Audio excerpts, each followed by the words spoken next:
संयंत्र में एक बड़ा हादसा होते होते टल गया। यूआरएम में कई टन वजनी रोलर जा गिरा है और हादसे में बाल बाल बचे मजदूर वहां पर मौजूद थे। इनकॉर्डर फेल होने की वजह से ये हादसा पेश आया। घटना की जांच में अधिकारी भी फिलहाल लगातार जुड़े हुए हैं। अगर भिलाई इस्पात संयंत्र की बात की जाए तो अक्सर हादसे की जानकारियां सामने आती रहती हैं। यहां से एक बार फिर से इसी तरह का हादसा हो सकता था, लेकिन राहत की बात यही कि सभी मजदूर जो यहां पर काम कर रहे थे सुरक्षित हैं।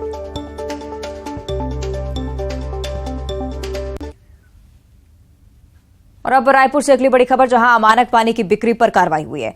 बीआईएस की टीम ने छापामार कार्रवाई की और यहां से अमानक पानी बनाने की सूचना लगातार मिल रही थी। इसी सूचना के अधिकार इस सूचना के मिलने के बाद ही अधिकारी यहां पर पहुंचते हैं। छोटापारा में अवैध कारोबार लगातार चलाया जा रहा था, इस बारे में भी जानकारी थी।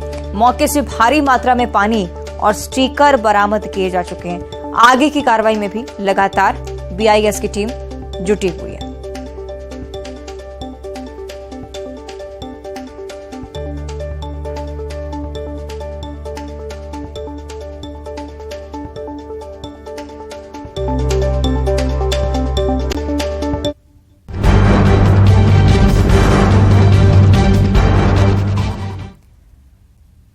इधर छत्तीसगढ़ में चुनावी साल में सियासी पारा हाई है। इस बीच स्वास्थ्य मंत्री टीएस सिंहदेव के बयान ने इस गर्मी को और ज्यादा बढ़ा दिया है। बाबा ने कहा कि कई पार्टियों ने उनसे संपर्क किया, उन्हें अपने पाले में लाने की कोशिश की है और इस बयान पर अटकलों का बाजार गर्म है। बीजेपी भी इस पर प्रतिक्रिया देती नजर आई। कई दलों ने संपर्क किया। एक सच्चाई है कि क्योंकि ये सार्वजनिक तौर पर कहने की बात नहीं। स्वास्थ्य मंत्री टीएस सिंहदेव के इस बयान से सियासी हलचल मच चुकी है। हालांकि बाबा ने यह साफ कर दिया कि वे कांग्रेस छोड़कर कहीं नहीं जाने वाले, लेकिन सवाल तो फिर भी उठेंगे। आखिर चुनावी साल में सिंहदेव पर कौन डाल रहा है डोरे? कांग्रेस में कौन करना चाहता है सेंधमारी? वो कौन सी पार्टियां हैं जिन्हें बाबा में गुंजाइश नजर आ रही है? हालांकि बाबा किसी का नाम नहीं ले रहे, लेकिन अटकलों का बाजार गर्म है। ऑपरेशन लोटस की बात नहीं है। देखिए, अगर कहीं किसी को लगता है कि गुंजाइश है तो हर राजनीतिक दल पहल करता है। तो उसी पहल के तहत घर के अंदर की बात थी, सार्वजनिक नहीं कहना था, वो लगता है सार्वजनिक ही हो गई। तो मैंने वो सारी बातें बताई कि मैं कांग्रेस छोड़ के किसी दूसरी पार्टी में नहीं जाऊंगा। जवाबदारी जैसी मिलेगी मैं काम करूंगा। और कई दलों ने संपर्क किया। एक सच्चाई है कि क्योंकि ये सार्वजनिक तौर पे कहने की बात नहीं, उनके लिए भी पार्टी प्राइवेट मुलाकात थी।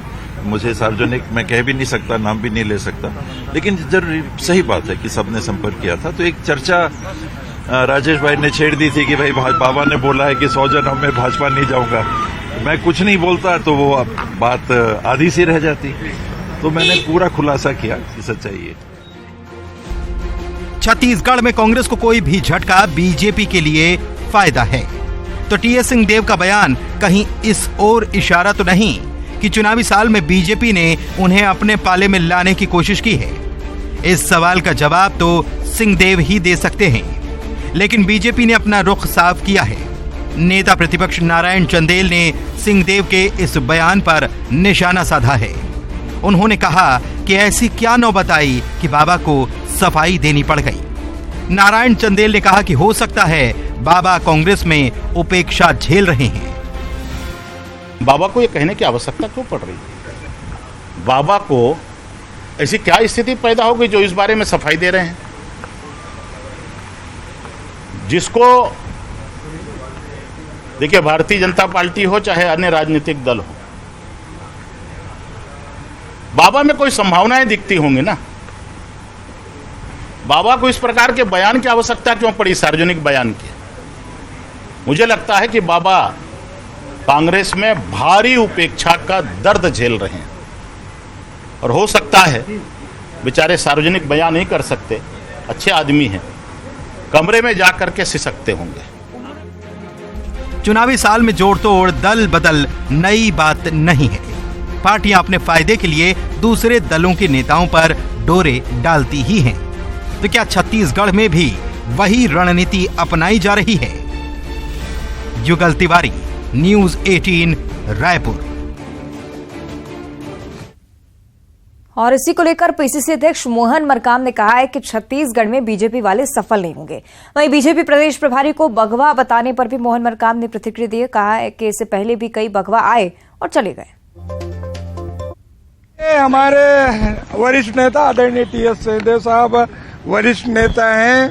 भारतीय जनता पार्टी कई प्रलोभन देने का प्रयास करती है, मगर कांग्रेस के सच्चे सिपाही कांग्रेस के साथ रहेंगे और कांग्रेस के साथ ही रहेंगे। देखिए, ऑपरेशन लोटस जिस ढंग से अन्य प्रदेशों में, चाहे मध्य प्रदेश हो, गोवा हो, चाहे कर्नाटक में करने का प्रयास किया, उसमें सफल भी हुए, मगर छत्तीसगढ़ में भारतीय जनता पार्टी।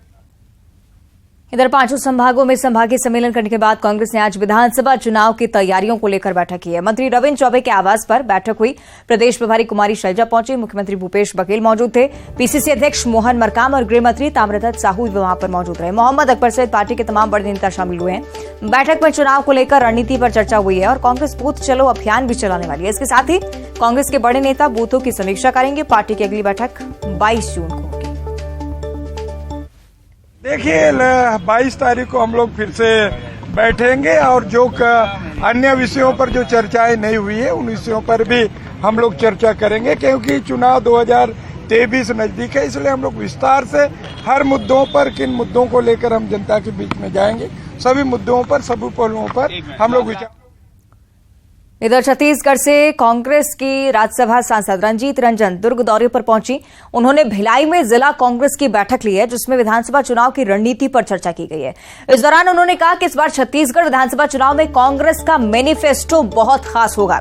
रंजीत रंजन ने यह भी कहा कि कांग्रेस ने जो कहा है वो करके भी दिखाया है। साल 2024 के लोकसभा चुनाव में महागठबंधन के प्रधानमंत्री के चेहरे पर भी जब सवाल पूछा गया तो कहा कि जल्द ही प्रधानमंत्री का चेहरा देंगे। 23 जून को बिहार की राजधानी पटना में महागठबंधन की बैठक है और उसके बाद ही चुनाव के लिए चेहरा तय होगा।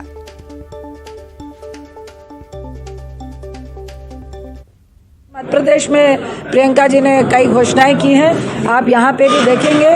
और कांग्रेस के घोषणाओं में ये अंतर है, हम कर्नाटक में कहा और करके आए हैं, मध्य प्रदेश में भी, राजस्थान में भी कहा और करके आए हैं, हिमाचल में भी कहा और करके आए हैं। यहाँ पे बहुत कुछ कहा और कर रहे हैं जो अभी तक नहीं हुआ, ये अगले मैनिफेस्टो में आप देखें। मैंने बोला हम पूरा महागठबंधन एक साथ है और हम पूरे महागठबंधन मिलकर ऐसी सरकार जो दिल्ली में बैठ के पूरे देश को बेचने का काम कर रही है, ना उससे महंगाई कम हो पाई, ना वो युवाओं को रोजगार दे पाई।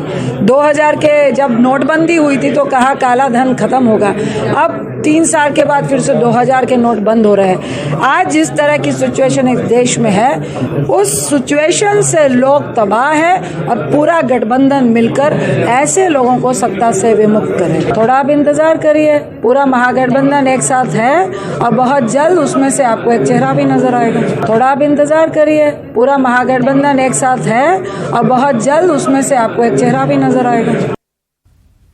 और इस बीच छत्तीसगढ़ के मौसम को लेकर एक बड़ी जानकारी सामने आ रही है। प्रदेश में कल से प्री मानसून गतिविधियां शुरू हो सकती हैं। 1-2 स्थानों पर गरज चमक के साथ छींटे पड़ने की संभावना है। उत्तर पूर्व बंगाल की खाड़ी तक एक सिस्टम के सक्रिय होने के आसार नजर आते हैं और अधिकतम तापमान में मामूली गिरावट भी आने वाली है, यानी कि थोड़ी बहुत राहत प्री मानसून एक्टिविटीज के जरिए छत्तीसगढ़ की जनता को मिलेगी।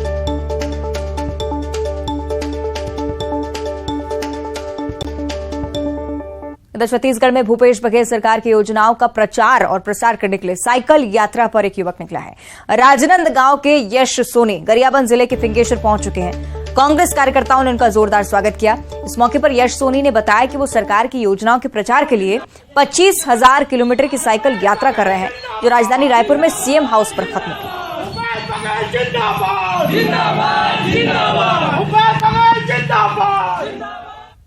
इधर सामान्य नागरिक संहिता पर एक बड़ी जानकारी सामने आ रही है। लॉ कमीशन ने लोगों से सुझाव मांगे हैं।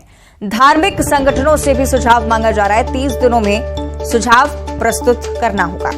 समान नागरिक संहिता जिसे लेकर लगातार देश में चर्चाएं बढ़ती जा रही हैं, अब सुझाव का दौर शुरू हुआ है। लॉ कमीशन ने लोगों से सुझाव मांगे हैं। धार्मिक संगठनों से भी सुझाव मांगे गए कि क्या कुछ वो सोचते हैं समान नागरिक संहिता को लेकर। 30 दिनों में अब सुझाव उन्हें देने होंगे, जिनके आधार पर समान नागरिक संहिता को लेकर आगे का फैसला लिया जा सकता है।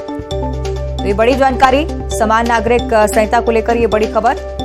लॉ कमीशन ने अब लोगों से सुझाव मांगना शुरू किया है। धार्मिक संगठनों से भी सुझाव मांगा जा रहा है। 30 दिनों में सुझाव देने होंगे और उसके बाद समान नागरिक संहिता को लेकर आगे का फैसला लिया जाएगा। इधर छत्तीसगढ़ के कई जिलों में आज आग का तांडव देखने को मिला है। हालांकि गनीमत यह रही कि किसी तरह की जनहानि नहीं हुई है। कांकेर के पखांजूर इलाके में पेट्रोल पंप पर वैन में आग लग गई, हड़कंप मच गया। लोगों ने तुरंत आग पर काबू पाया। समय रहते आग पर काबू पा लेने से एक बड़ा हादसा टल गया। पेट्रोल पंप पर वरना एक बड़ा हादसा हो सकता था। बिलासपुर के बुधवारी बाजार की सब्जी मंडी में भीषण आग लगी।